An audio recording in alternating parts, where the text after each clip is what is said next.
Hello friends, आप सभी लोगों का स्वागत है आज के इस नए वीडियो में। इस वीडियो के माध्यम से बात करने वाले हैं साइंस के प्रीवियस ईयर क्वेश्चंस जो कई बार रिपीट हो चुके हैं। पिछली बार इस वीडियो में इम्पोर्टेंट क्वेश्चन बताने वाले हैं साइंस के, जो काफ़ी ज़्यादा एग्जाम में बार बार पूछे जाते हैं। चलिए तो वीडियो को स्टार्ट करते हैं। अगर आप चैनल पर पहली बार हैं तो चैनल को सब्सक्राइब जरूर कर लेना। इस वीडियो में वही मैंने क्वेश्चंस लिए हैं जो एग्ज़ाम के लिए काफ़ी ज़्यादा इम्पोर्टेंट है। अगर आप किसी भी अदर एग्ज़ाम की तैयारी कर रहे हैं तो आप इस वीडियो के लास्ट तक जरूर बने रहना। फर्स्ट क्वेश्चन है, अम्लीय वर्षा के जल का संभावित पीएच मान होता है। अम्लीय वर्षा का संभावित जल का पीएच मान कितना होता है? सही आंसर है ऑप्शन ए 5.2, जो जलीय अम्लीय वर्षा का पीएच मान होता है। याद रखना है आपको 5.2। अगला क्वेश्चन है, जितने भी क्वेश्चन हैं इस वीडियो में वो इम्पोर्टेंट ही लिए हैं हमने। अगला क्वेश्चन है, धावन सोडा का रासायनिक सूत्र है। धावन सोडा का रासायनिक सूत्र है, सही आंसर है ऑप्शन ए Na2CO3.10H2O, जो धावन सोडा का रासायनिक सूत्र है।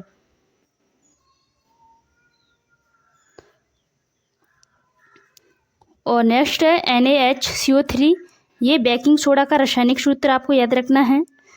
बेकिंग सोडा का रासायनिक सूत्र है। NaCl, ये सोडियम क्लोराइड का है। NaHCO3 ammonium chloride. जितने भी क्वेश्चन हैं इस वीडियो में इम्पोर्टेंट ही है। अगला क्वेश्चन की तरफ चलते हैं। अगला क्वेश्चन है, इनमें से कौन सी धातु है? इनमें से कौन सी धातु है? कई सारे स्टूडेंट कंफ्यूज हो जाते हैं, इनमें से कौन सी धातु है। गलत आंसर लगा देते हैं। सही आंसर है ऑप्शन बी लिथियम। लिथियम जो एक धातु है, धातु पहचानने की सही ट्रिक है, जो जिस धातु के लास्ट में यम लगा रहता है उसे वो एक धातु होती है। लिथियम यह एक धातु है। अगला क्वेश्चन है, कार्बन परमाणु की संयोजकता होती है। कार्बन परमाणु की संयोजकता कितनी होती है? लगभग होती है 4। कई बार क्वेश्चन रिपीट हो चुके हैं। कार्बन की संयोजकता कितनी होती है? 4 होती है। अगला क्वेश्चन है, मनुष्य में लाल ग्रंथियों की संख्या कितनी होती है? क्वेश्चन कई बार रिपीट हो चुका है एग्जाम में। सही आंसर है ऑप्शन सी 3 जोड़ी लाल ग्रंथियों की संख्या मनुष्य में होती है। कितनी होती है? 3 जोड़ी। अगला क्वेश्चन है, प्रचलित रूप ऊर्जा ग्रह कहलाता है। प्रचलित रूप से ऊर्जा ग्रह कहलाता है, ये भी क्वेश्चन रिपीट हुआ है कई बार एग्जाम में। सही आंसर है ऑप्शन सी माइटोकॉन्ड्रिया, जो प्रचलित रूप से ऊर्जा ग्रह कहा जाता है माइटोकॉन्ड्रिया को। अगला क्वेश्चन है, हीमोग्लोबिन महत्वपूर्ण भूमिका निभाता है। हीमोग्लोबिन महत्वपूर्ण निभाता है, भूमिका किसमें निभाता है? श्वसन में भूमिका निभाता है। सही आंसर है ऑप्शन बी, जो हीमोग्लोबिन होता है वो हमारे श्वसन में महत्वपूर्ण भूमिका निभाता है। सही आंसर है ऑप्शन सी। अगला क्वेश्चन है ऑप्शन बी, यूरिया का निर्माण होता है। यूरिया जो होता है हमारे पेट में जो बनता है यूरिया का निर्माण कहाँ से होता है? ये होता है, सही आंसर है ऑप्शन ए यकृत। यकृत यूरिया का निर्माण होता है। जितना भी जल होता है हमारे शरीर में, अनावश्यक जल, वो यूरिया के रूप में निकल जाता है। अगला क्वेश्चन है, क्वेश्चन काफ़ी ज़्यादा वेरी इंपॉर्टेंट है। जितनी भी क्वेश्चन हैं इम्पोर्टेंट ही हैं, जो एग्जाम में कई बार पूछे जा चुके हैं। मनुष्य में दूध के दांतों की संख्या होती है। मनुष्य में दूध के दांतों की संख्या कितनी होती है? सही आंसर है ऑप्शन ए, लगभग मनुष्य में दूध के दांत 20 होते हैं। सही आंसर ऑप्शन ए 20 होती है। अगला क्वेश्चन है, मनुष्य में ग्रासनली की लंबाई होती है। मनुष्य में जो ग्रासनली होती है उसकी लंबाई कितनी होती है? ये होती है लगभग 25 से 30 सेमी होती है। इसकी लंबाई की बात करिए तो कितनी होती है? 30 सेमी होती है। 25 से 30 सेमी। सही आंसर है ऑप्शन बी, जो लार ग्रंथि जो ग्रासनाल होता है उसकी लंबाई 25 से 30 सेमी लंबी होती है। अगला क्वेश्चन है, केवल जल में घुलनशील विटामिन कौन सा है? जल में घुलनशील विटामिन कौन सा है जो जल में घुल जाता है? सही आंसर है ऑप्शन डी विटामिन सी, जो जल में घुलनशील विटामिन है। कई सारे स्टूडेंट कंफ्यूज हो जाते हैं, विटामिन के लगा आते हैं, लेकिन ये वाला आंसर गलत है। Vitamin D, vitamin C option D correct हो जाएगा। अगला क्वेश्चन है, मुकुलन पाया जाता है, मुकुलन पाया जाता है, मुकुलन पाया जाता है हाइड्रा में पाया जाता है। मुकुलन प्रचलित रूप से मुकुलन हाइड्रा में पाया जाता है। सही आंसर है ऑप्शन बी।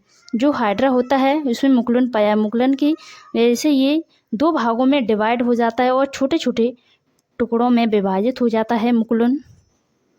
अगला क्वेश्चन है, मानव में भ्रूण को पोषण कहाँ से मिलता है? मानव में भ्रूण का पोषण मिलता है, वो मिलता है प्लेसेंटा से भोजन मिलता है, इसे पोषण मिलता है। सही आंसर है ऑप्शन बी प्लेसेंटा। अगला क्वेश्चन है, पुरुषों में गुणसूत्र की संख्या कितनी होती है? मनुष्य में पुरुषों में गुणसूत्र की संख्या कितनी होती है? लगभग होती है 46 + XY होती है। अगर आपको ये सोच कर गलत मत कराना इस क्वेश्चन को, XX कराना। पुरुषों में गुणसूत्र संख्या होती है 46 + XY होती है। Right answer option D. अगला क्वेश्चन है, निम्न में दिए गए माध्यमों का अपवर्तनांक अधिकतम होता है।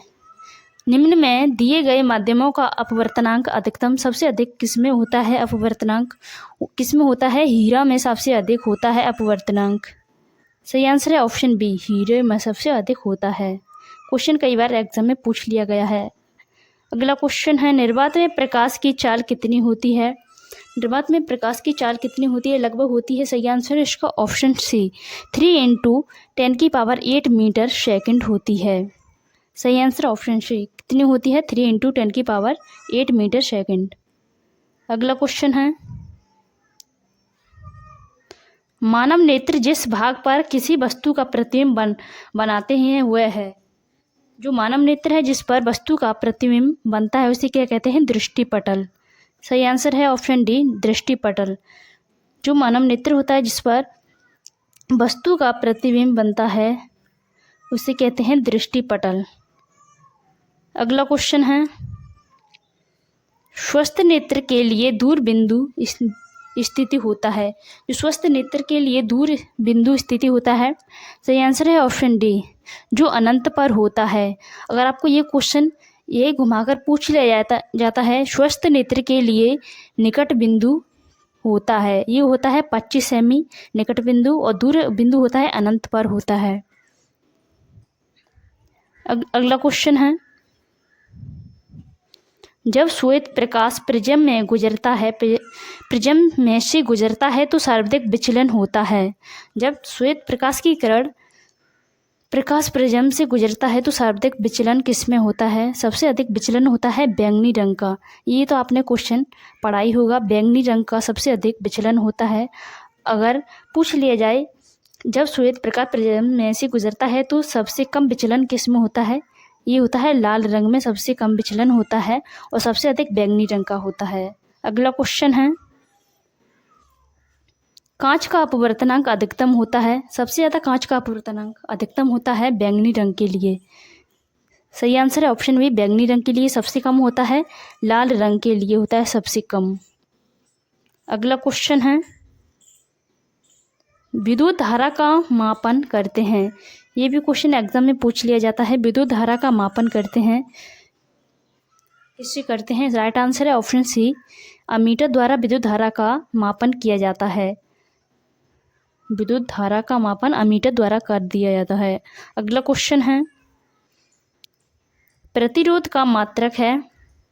प्रतिरोध का मात्रक है, सही आंसर है ऑप्शन सी, ओम। जो प्रतिरोध का मात्रक है ओम।